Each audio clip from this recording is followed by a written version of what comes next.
Go live, ladies and gentlemen, go live. I hope you can hear me. I need a feedback from anyone that can hear me. I do believe I went yesterday for a whole hour without the sound on. So here we go. Guerrilla Democracy News for the next hour. I'm going to wait until someone comes on, confirms that they can hear me this time, because yesterday I was yabbiting for a whole hour and it appears that no one will be able to hear me. So as soon as I've got some confirmation that this is going out live to the nation. Oh, brilliant. James Ledwood. Thank you. Can you just confirm that you can hear me? Please, James. James, and it's great hearing from you as well, because remember, we've met up before, haven't we? And of course, I done the YouTube video about a certain police officer whose name I am aware of, but I daren't name here and now, of fear of being locked up in prison for at least 4 months. So can you hear me? That's the main thing.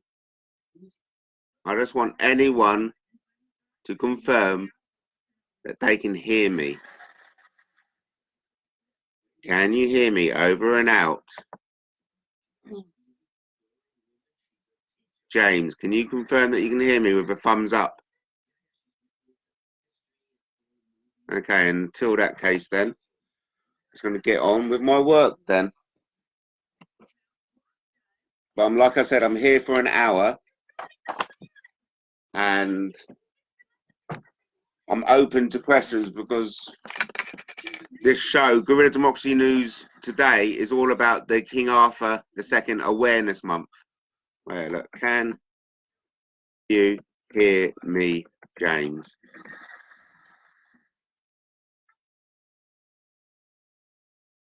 Because like I said yesterday, I think I went for a whole hour of Guerrilla Democracy News, the January monthly roundup, in which breaking news. Bob, can you hear me? Bob, can you hear me?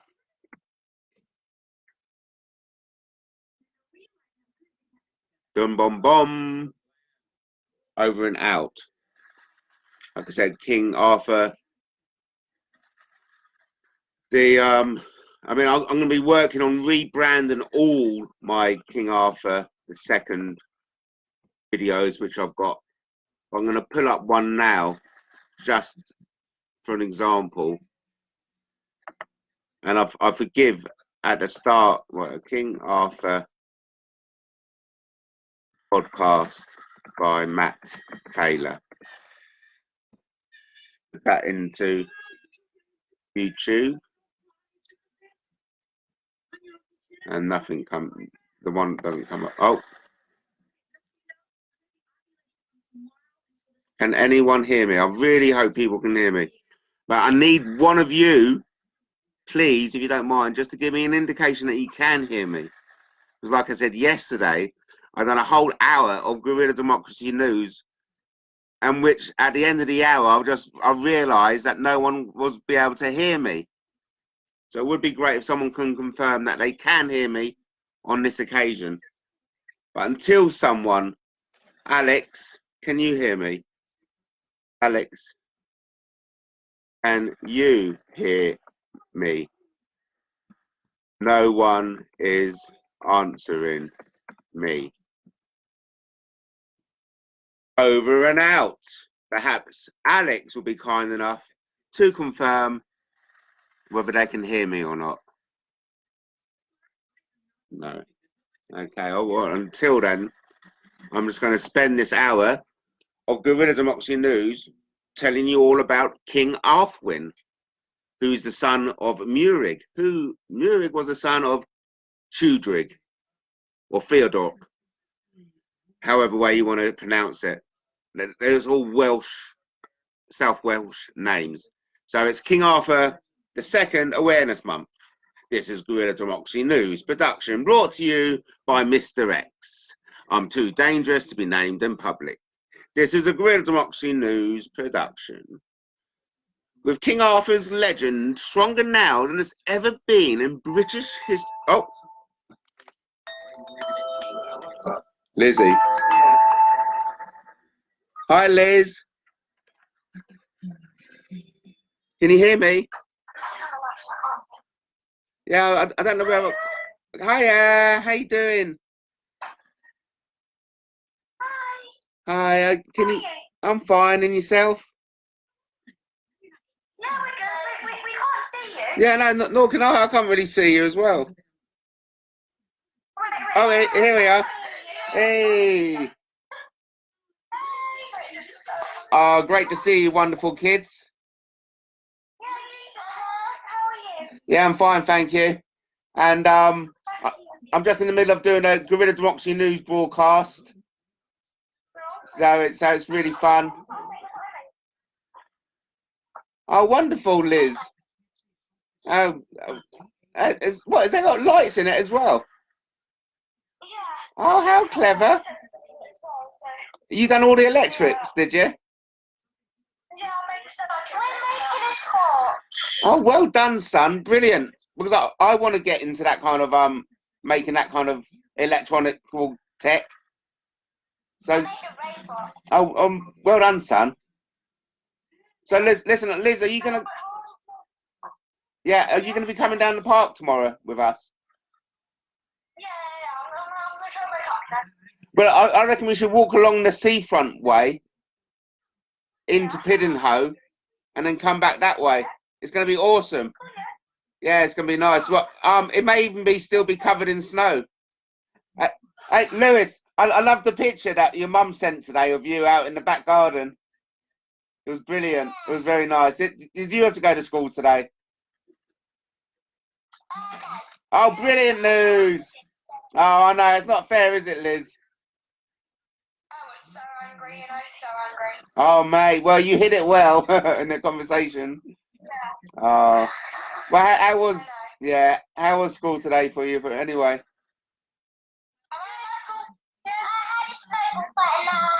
I had to get changed into my protocol kit.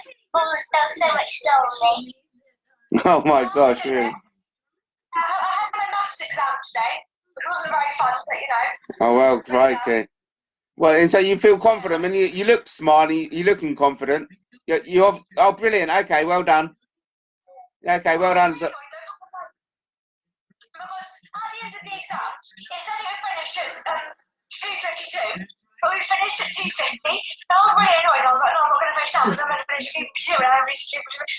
So I was like, no, I'm not going to finish it. I'm going to finish at 2:52. You know? well, stickler to detail and stickler to rules. Yeah, there you go. Yeah. And Lewis, I made a robot at school today. Well done. What can your robot do? He can walk around and he can move his hands. Oh, fantastic, Lewis! Because that's basically all what you want a robot to do, isn't it? Yeah. And if the robot goes to a table or something, the motor will run and then the alarm will go off and it'll go like beep, beep, beep, beep, beep. Oh, clever. Go near something or something. Oh, clever. So it's aware of its surroundings. Yeah. And then, yeah, it's a brilliant, son. And then, honestly, we can make a whole army of robots, you and me, and together we'll rule the universe. Yeah, I know. Well, look, ladies and... Oh, no way. Oh, how amazing. Okay. Well, and I was just thinking how, seeing that photograph today, how wonderful it'd be nice to have a dog. So, I'm looking forward. Oh, is mum there? Is mum there? Is she? Let's say hi to Karina. Oh, that's all right. Hi.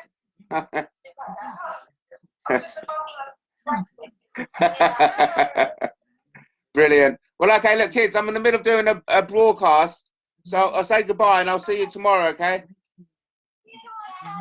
Okay. I'll be there for 9:30. Okay. And we'll do this more often then, kids. Yeah. Yeah, it'd be brilliant, eh? Oh, and then Emma says hi. Yeah. Can you see Emma?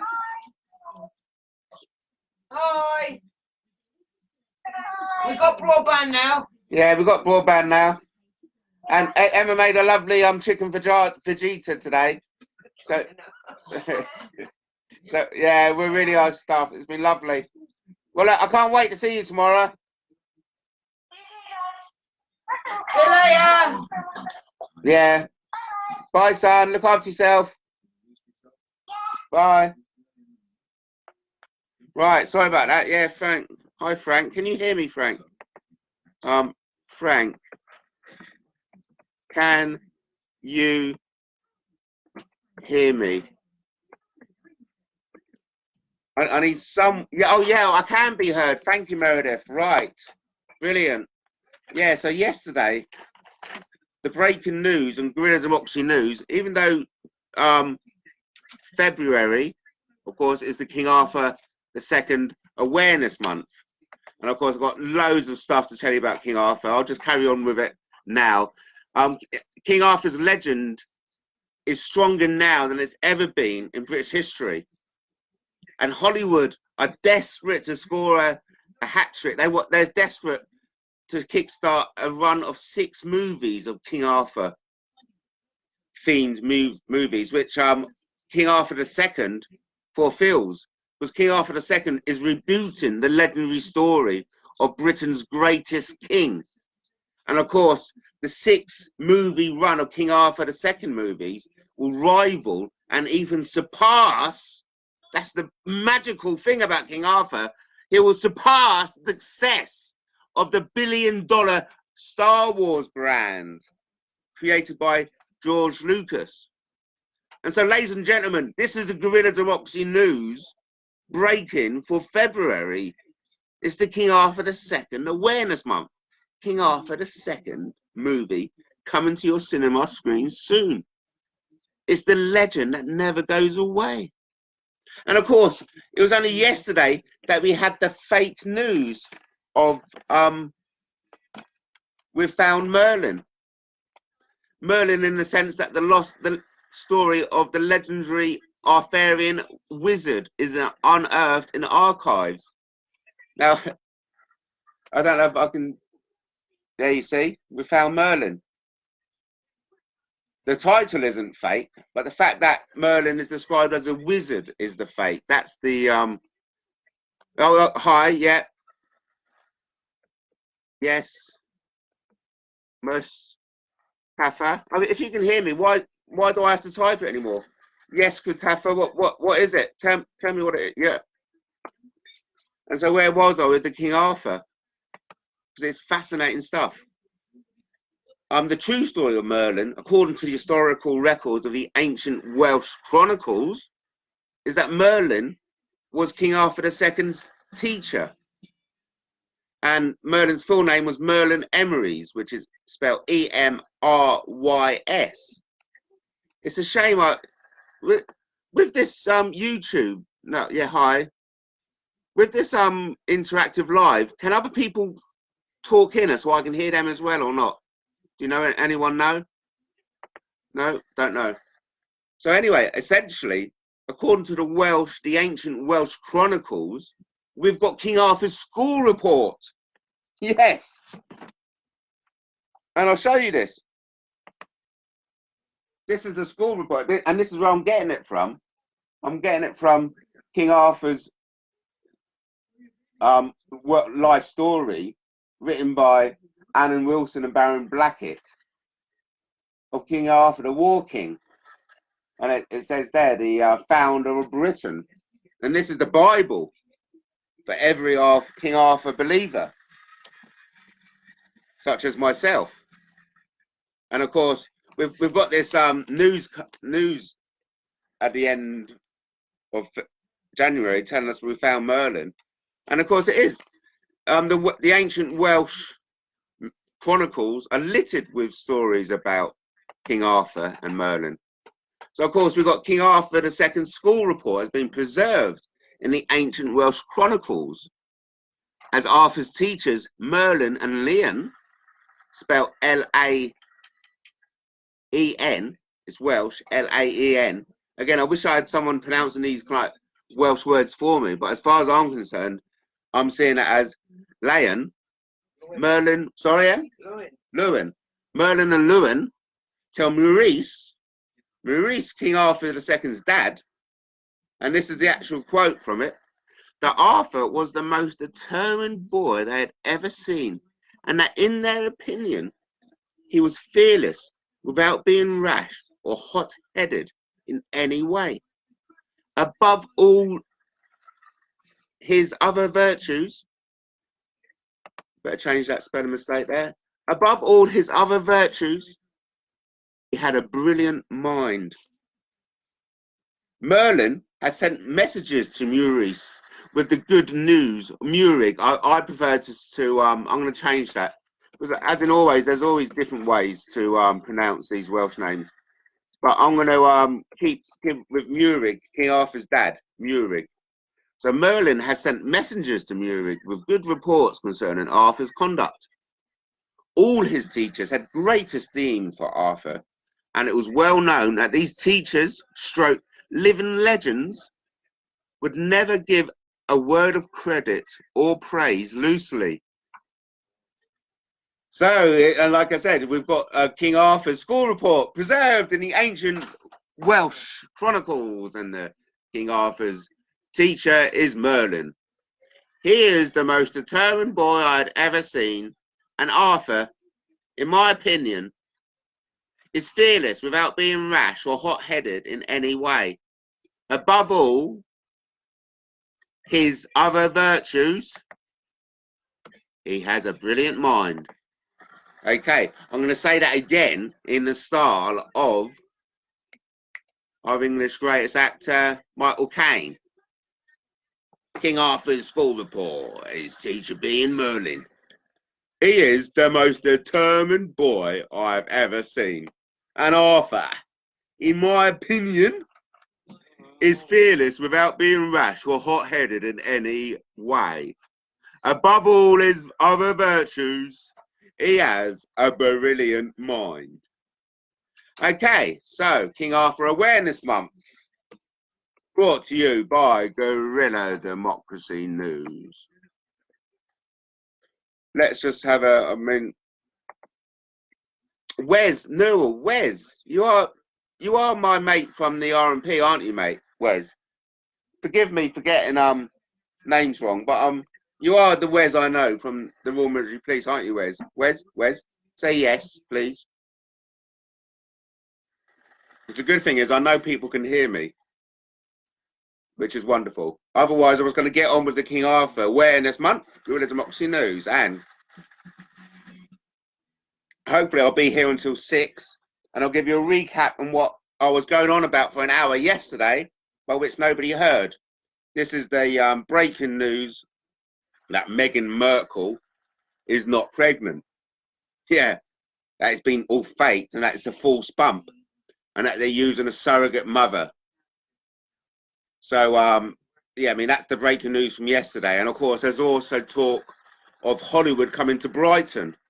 And I went all about the history of Brighton being the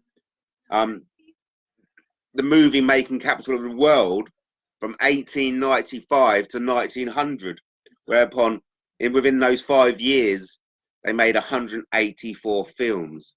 And what's significant is that it was 184 films more than what Hollywood made during those 5 years, because by the 1900, Hollywood had a population of just 500, a post office, a newspaper, a hotel, and 2 markets.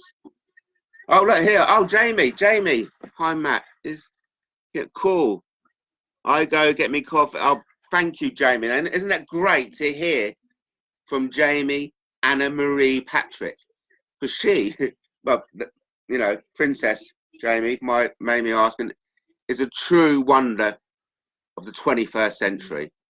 And great news that Jamie is off to get a coffee and have a listen. Because, of course, what we're talking about today is the King Arthur Awareness Month. I'll just slow down a bit because I'm really chuffed that Jamie has decided to join us. And of course, I just want to thank all the 6 people watching us at the moment. But I'm sure Wes Newell, you are the guy I know from the army, aren't you? Of course you are. You don't have to say anything. So, of course, to really appreciate the truth about the real King Arthur II and Merlin, who wasn't a wizard, but he was actually Arthur's teacher, I've got to first set the scene and put Arthur's life into some context. At the time, young Arthur was going to school. He would have been 7 years old. The nation of ancient Britain were reeling from the death of their paramount Pendragon king, King Frederick. Or I prefer to make that simpler to King Trudrig. Tewdrig. I'm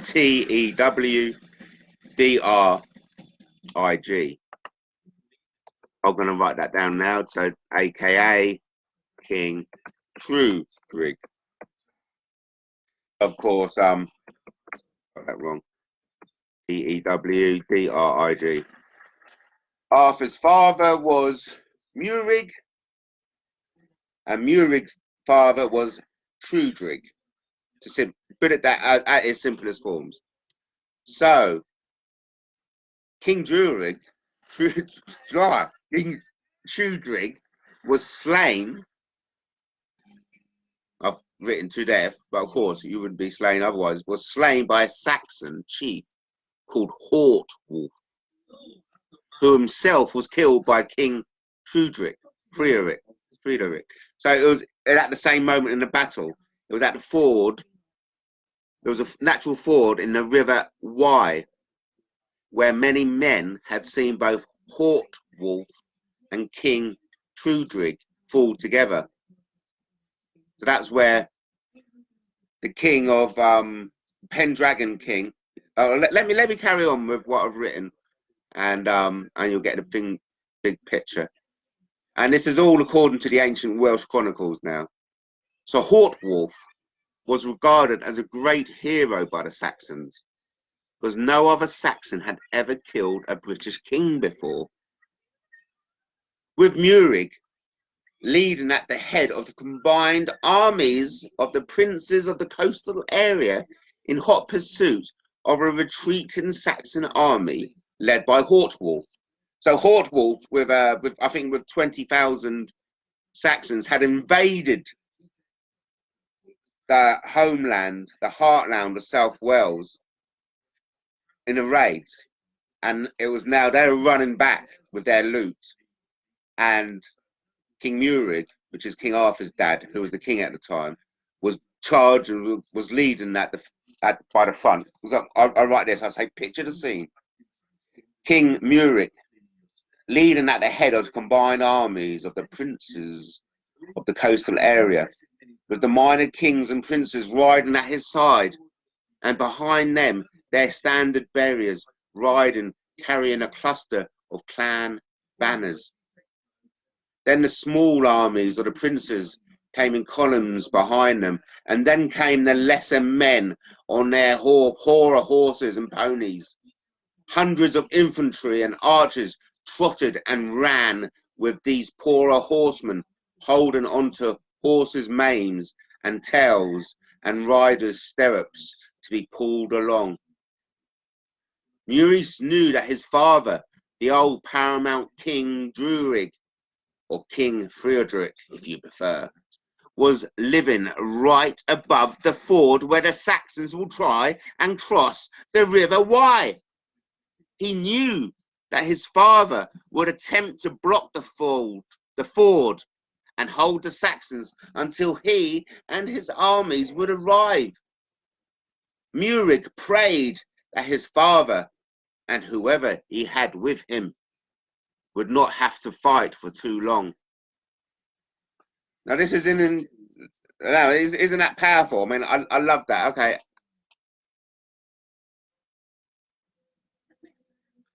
Jamie's, I've been up all night, Princess. I do watch. Yeah, good. You go to sleep, Jamie. If you've been up, I know this can wait, my love, but your sleep can't. Okay, so go to bed. But it's great. Saying hi.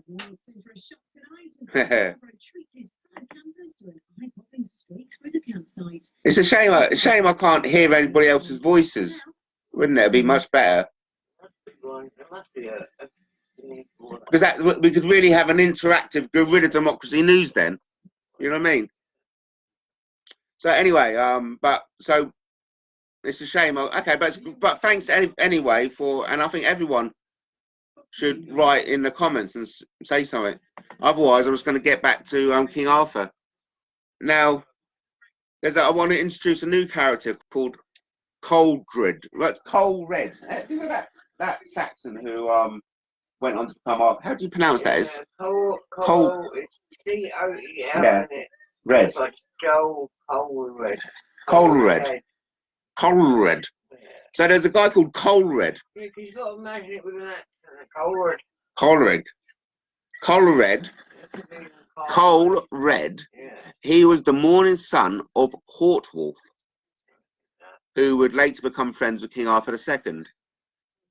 He would rather his father be alive as an ordinary man, and the old British king alive too, than have his father, a dead hero, and the house quiet and in mourning.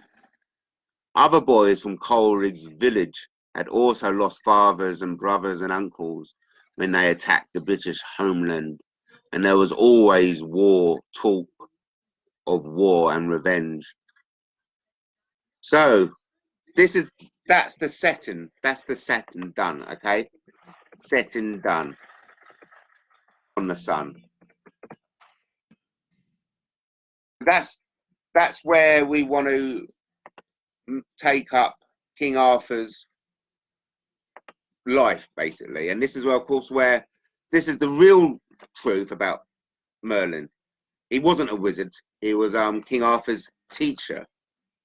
Okay, so it was at this point that the news of basically King Arthur's granddad reached Merlin's Hall, which was high in the North Welsh mountains, where young can we turn this down a bit? What, TV? Yeah. Yeah. Just down to 20 because it's a really good bit. So we're talking about Merlin's Hall, high in the North Welsh mountains, where young King Arthur II, from age 7 to 14, was being schooled along with his peers to be warriors, taught by the legendary warlord Merlin and his equally legendary companions Moro, Tegid, Tegid,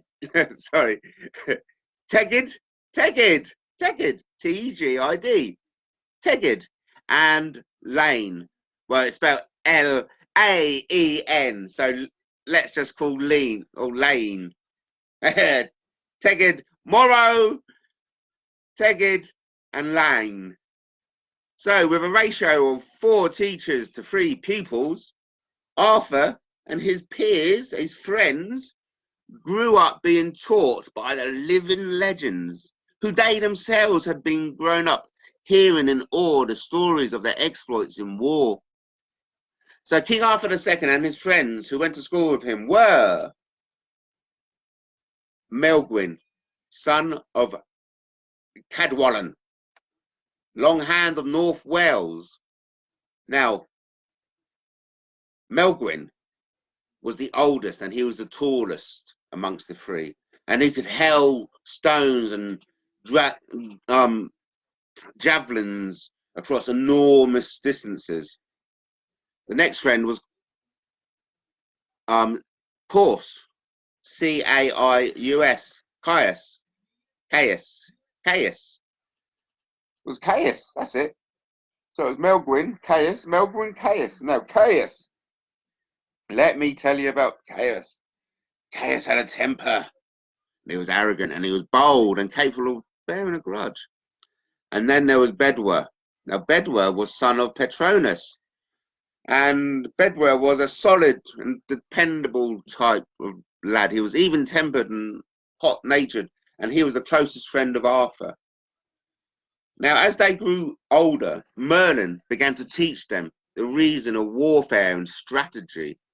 He taught them the wisdom of choosing the time and play of a battle to their advantage, and how to calculate the difficulties and problems which the enemy was facing. They learned that their ancestors had always known the value of surprise attacks, of taking the enemy off guard, with attacks from ambushes out of woods and behind rocks, and attacks by night to create confusion.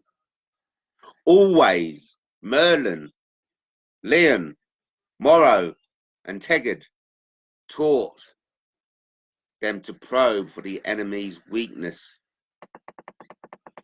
A lack of horses meant immobility, and a great number of men would mean severe shortage in food supplies. An enemy carrying large amounts of stolen booty was handicapped by the materials he had stolen and the herds of cattle he was hustling. All their training was basically tuned to war and violence. Long marches and hill climbs with basic rations of the smoked, hard, dried bread that the British carried with them in strips on their campaigns. All this taught them how to live for days on very little. Endless hours of hacking away at posts with heavy axes and swords, whilst wearing thick leather and metal armour toughened them physically. These were young men at their peak of performance and endurance. They were taught to wrestle, and if an opponent was foolish enough to wear a beard or to grow his hair long, they learned how to seize it, to disadvantage him. All the British wore their hair short and shaved their faces and body hair to avoid dirt and body lice, and also to avoid disadvantage in close combat. Now, of course, there's a lot more to tell, but that's essentially the truth of Merlin. It was through those 7 years that Merlin and his companions taught Arthur and his 3 mates, about 7 to 14. It was also being recorded in the ancient Welsh chronicles that Gwyon Bac taught them to play the principal musical instrument, and they learned, and he also taught them the manners of court. So isn't that a beautiful thing to think about? Even back then, when King Arthur was being tutored by the warlord and his friends of Merlin, that he was still getting music lessons. Wonderful. Jamie, you should go to bed, my love, because it's very late. So yeah, I'm just looking at my own King Arthur. Look, this is I'll put this in the show reel notes, I think it's called. I will get more used to doing these live Facebook feeds, and thanks for the 4 people who are watching it thus far. It's sorry, it's not 7, it's 17:37. It's 5:37 p.m. on the 1st of February 2019. Well, Merlin is said to have removed the stones of Stonehenge from Ireland as always been plain, and to have brought about the conception of King Arthur.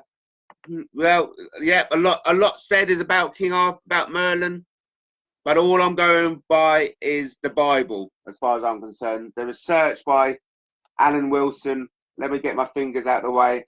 Alan Wilson and Baron Blackett. So I think that's just fake news about Merlin being able to move stones because ultimately he was a warlord, and he taught Arthur and his friends. He taught Arthur and his friends the art of war. Because back then, apparently, from what I've heard, through the research of Alan Willson Blackett, was that the aristocracy, of which, of course, King Arthur II was born into, either became priests or went into warfare, soldiering. So it's fascinating that King Arthur's friends who went to school with him was Melgwyn, Caius, and Bedwin. Melgwyn, Caius, and Bedwer. I'm terrible at bloody pronouncing all these Welsh names, but it is the most fascinating subject. And of course,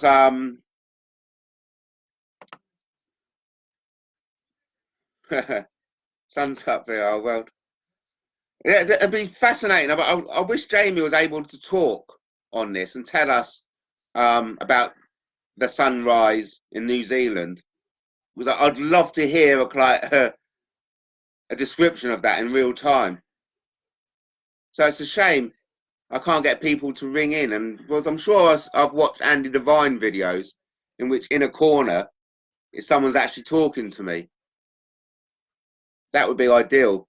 So either way, ladies, well, Jamie, who is a lady, she's a princess in my eyes. She's a male princess. And of course, let's just take a moment talking about Jamie, because I know Jamie through John Wahona. And somebody said something, they left a comment on my YouTube, actually. And so I'll take a moment to try and find that comment, if I could.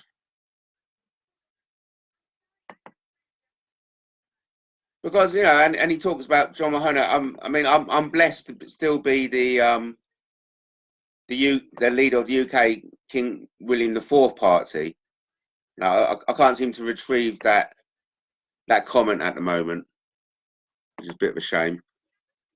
But I stand by everything I do on behalf of John Mahona. And of course, Jamie knows John especially well, because Jamie's been his secretary and helped very much in what John has achieved. And of course, a big shout out to everyone who supports John Mahona, because he's the surrogate King William IV. No, my head's all around him. He's obviously the surrogate, King William IV. Which in fact, that was really funny, because where is that book? I found this really good book at the at a charity shop. It was about what really goes. Where is it?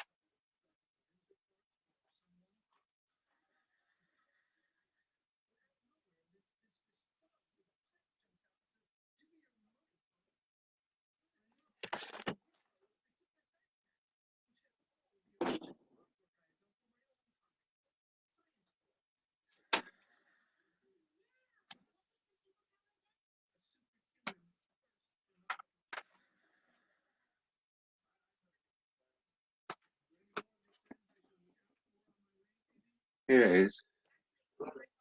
That Buckingham Palace, right? And they were talking about coronation of Queen Elizabeth, no, Queen Victoria, and what a day it was.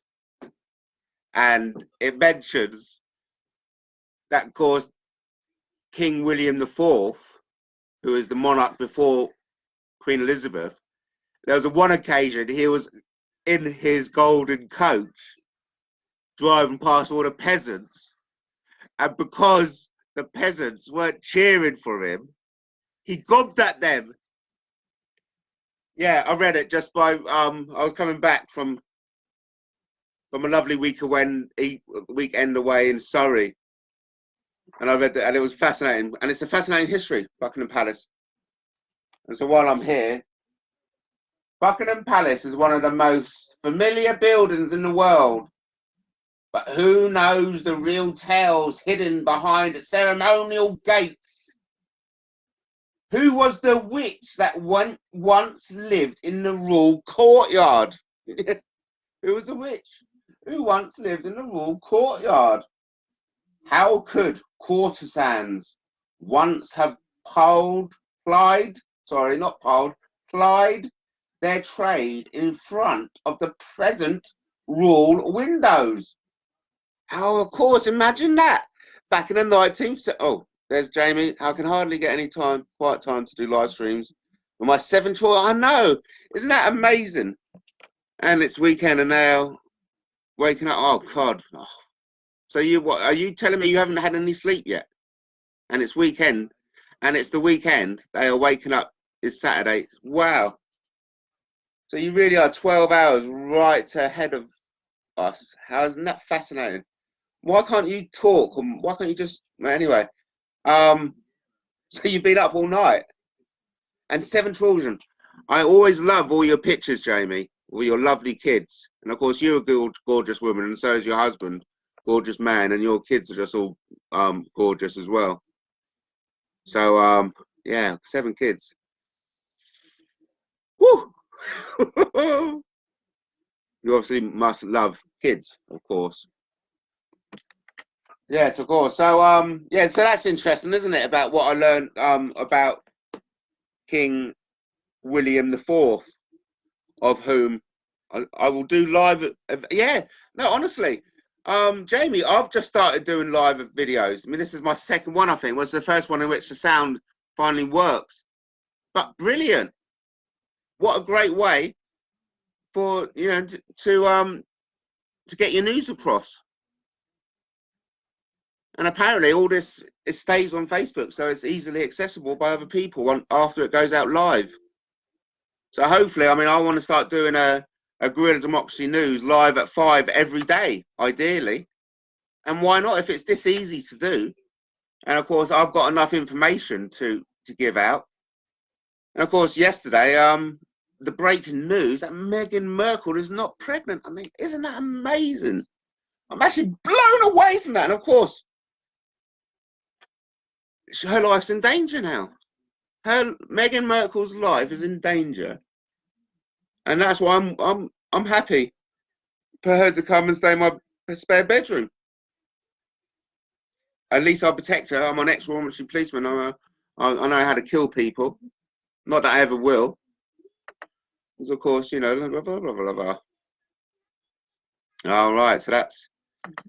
I'm signed out on the wrong YouTube. I mean, it's 5:46 on the 1st of February 2019. This is Guerrilla Democracy News, and it's King Arthur II's Awareness Month. Yesterday there was news about Merlin. Merlin is not a wizard. I repeat, Merlin is not a wizard. The true story, according to the ancient Welsh chronicles, is that Merlin was King Arthur's teacher. Okay, look, this is while we're here, okay. This guy called Gareth Williams, he left a comment on my video, which is entitled John Mahona on King's Business. It's where I think a couple of years ago, me and my sister went up to London, and it was after, I don't know whether you can see, let me just there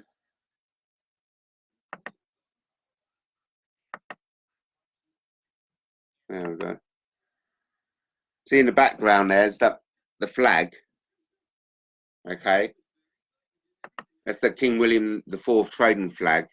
And so I took it up to London, and I flew it outside the Buckingham Palace, just a forewarning, really, that I knew what was going on. I knew that John Mahona, you know, had called out Queen Elizabeth II. He called her out, and of course we know that only monarchs can dispose of monarchs, and of course John Mahona is a monarch, a Mao monarch, who's 12 hours ahead of us in New Zealand, of which Jamie, secretary and right-hand lady, is watching the show now. So it's Gareth Williams, 22 hours ago. He said, Mr. X, which is, of course, who I'm otherwise known as the National Press. I'm too dangerous to be named in public. So it goes, at Mr. X, you are gullible. You do realise that flag is just an identity flag for the United Tribes of New Zealand. Brilliant. Okay. So that flag represents them. Okay, that's fine. And all you mugs are sending King John money because he's a potless chancer with less brain cells than teeth. Grow up. What? Who the fuck? Sorry for swearing. I even spat something out there. Very, very uncouth for me. On live Facebook, which I do apologise for. But thank you, Gareth, for your comment. I'm not gullible at all. I believe I'm a very intelligent person. And I respect John tremendously. And I feel very blessed and privileged to be the leader of UK's male King William IV party, a position which I take very seriously and which I intend to utilise for all it's worth. I mean, John Wahona, what he's doing is revolutionary, and I'm behind it 100%, especially when I'm writing a part of it, because what John is essentially providing the world is male tidal energy.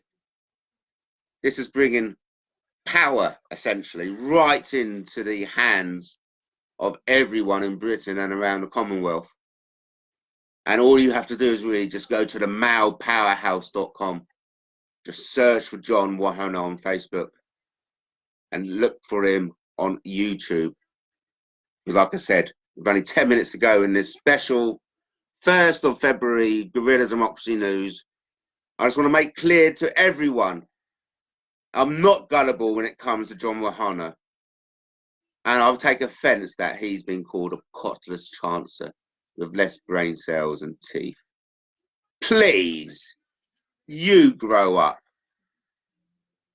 Right, you grow up, because I tell you what, okay, I've done a video about this not too long ago when Piers Morgan, okay, against Ross Greer, and it was a very good debate about the whether Winston Churchill was a white supremacist and a racist. And of course, I believe, I believe Piers Morgan lost the argument because when he called some people names, which he called Ross a ginger turd, you win. Yeah, you lose, don't you? You lose. You lose the argument as far as I'm concerned. No need to call people names like that. John Wahona is a decent man.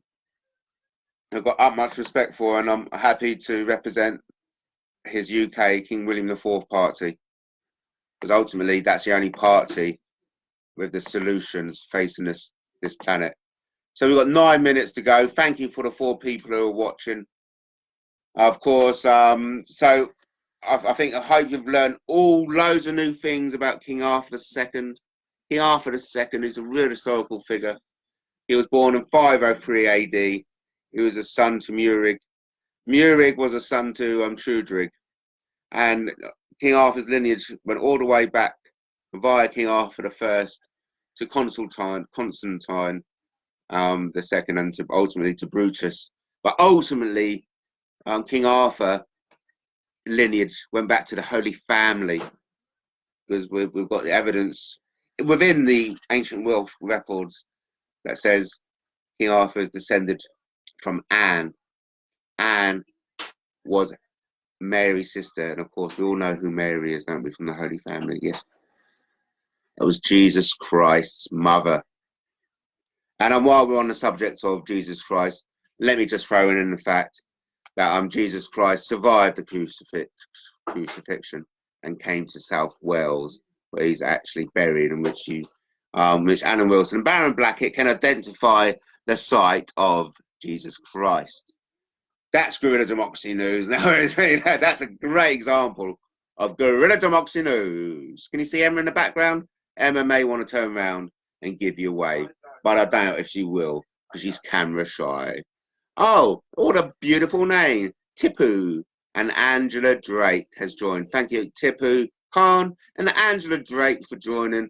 Shame it's only got 7 minutes left in this February the 1st broadcast of Guerrilla Democracy News. And of course, it's all about King Arthur II Awareness Month. And we kicked off with the truth about Merlin. Merlin wasn't a wizard. Merlin was King Arthur's teacher. Yes, back in the old days, Merlin, along with three other of his peers, were sent off to North Wales, to the mountains, to Merlin's court, Merlin's hall, it was actually referred to, high in the Welsh mountains, where from 7 to 14, Merlin was taught how to become a soldier. I mean, I've actually got the actual, what the ancient Welsh chronicles actually said about it. Let me just read, you know. As they grew older, Merlin began to teach them the reason of warfare and strategy. He taught them the wisdom of choosing the time and play of battle to their advantage and to calculate the difficulties and problems which the enemy was facing. They learned that their ancestors had always known the value of surprise attacks, of taking the enemy off guard with attacks from ambushes out of woods and behind rocks, and attacks by night to create confusion. But most importantly, Merlin taught them to probe for the enemy's weaknesses. A lack of horses meant immobility, and a great number of men could mean severe shortage in food supplies. An enemy carrying large amounts of stolen booty was handicapped by the materials he had stolen and the herds of cattle he was hustling. With only 5 minutes to go in the special broadcast of Guerrilla Democracy News, we learned that all their training was basically tuned to war and violence. Long marches and hill climbs with basic rations of the smoked, hard, dried meat that the British carried with them in strips on their long campaigns. This taught them how to live for days on very little. King Arthur and his peers spent endless hours hacking away at posts with heavy axes and swords, all the whilst wearing thick leather and metal armour. This toughened them physically. Young men in peak physical condition, they were taught to wrestle, and if an opponent was foolish enough to wear a beard or to grow his hair too long, they learned how to seize it and to disadvantage him.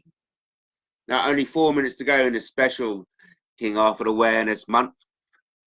It's best to know that all the British wore their hair short, and they shaved their faces and body hair to avoid dirt and body lice, but also to avoid disadvantage in close combat. Now this, of course, there's more to say on this, and it's all in the ancient Welsh records, and it's fascinating. But don't forget also the news which you may have lost yesterday, because I've done an hours-long Guerrilla Democracy January replay, end of the month recap, in which breaking news that Meghan Markle is faking her pregnancy. Isn't that amazing news? And of course, now this news is out in the public, her life's in danger. And that's why I myself was offering my spare bedroom if she needs protection. But of course, it's not just me, because Brighton also is the home to such stars as David Walliams, who's got a penthouse mansion down Millionaires Row in Hove. I'm sure he's got a spare bedroom. Also, there's the founder of Brighton's newest TV channel called Bill Smith, and his latest TV channel. I'm sure he's a millionaire, and he's got some property here she can hide out in. And also, there's Brighton's best and up and coming TV and radio personality, Guy Lloyd. I'm sure he's got a spare bedroom. Now, of course, yesterday we also spoke about Brighton and its role as the world's movie making capital between 1895 and 1900, in which during those 5 years, Brighton made a total of 184 films. And the amazing thing about that is that there was 184 more films than Hollywood filmed and produced between those 5 years at the end of the 19th century. So, of course, what we're looking for now is bringing Hollywood back to Brighton. And this is, it was all revealed yesterday. This is part of Matt Taylor's candidacy as the independent councillor for Moulsecoomb Beverdean area. He wants Hollywood to build a new film and TV studios on the outskirts.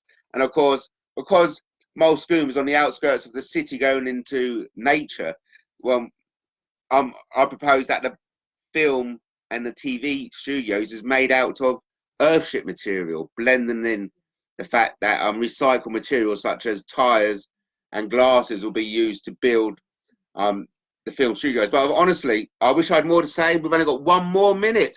Thank you for everyone watching today's. Oh yeah, good question. Good. I don't need to. Yeah, Jamie said on the, did an incubus impregnant Mary to get Jesus Christ. I'm sure what happened, right? I may have to go off to end screen at 6, but Daddy got his willy and Mummy had her fanny, and I'm sure Daddy pushed his willy into Mummy. Oh, just how Jesus was conceived. I'm sure that was how it happened. I'm sure Jesus was conceived the natural way. Sorry, I gotta go. Thank God. 6 o'clock end.